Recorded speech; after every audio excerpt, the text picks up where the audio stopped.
சின்ன பாப்பா, இன்னைக்கு என்ன சமையல்? இன்னைக்கு என்ன சமையல் பார்த்தா சூப்பரான சுவையான பரோட்டா தான்.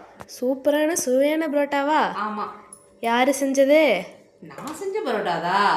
வீட்டில் போட்டதா? வீட்டில் போடல, கடையில தான் போட்டுச்சு. அப்புறம் பரோட்டாக்கு என்ன குழம்புன்னு கேளு. பரோட்டா மெயின் மேட்ரு கிடையாது. பரோட்டாக்கு ஸ்பெஷலான குழம்பு யார் வச்ச குழம்புன்னு கேட்டா மாமா வச்ச குழம்பு தான். என்ன குழம்புன்னு சொல்லு.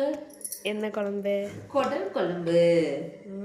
வாங்க, குடல் குழம்பு பாருங்க, சூப்பரான சுவையான மாமா கையால வச்ச. எந்த மாமா கையால குழம்பு? எனக்கு இருக்கிறது ஒரே மாமா தான், சரியா? அது என் புருஷன் தான், வேற யாரும் கிடையாது, சரியா? சரி சரி. குடல் குழம்பு, பரோட்டா, அப்புறம் வேணும் அப்படின்னா ரைஸ் இருக்குது. ஓகே, வாங்க சாப்பிடலாம். சரி போடு, எனக்கு பசிக்குதே, சாப்பிடலாம். சரி வா சாப்பிடலாம். எப்படி இருக்குதே? சூப்பராக இருக்குது. சூப்பராக இருக்கா? சூப்பராக இருக்குது. சரி.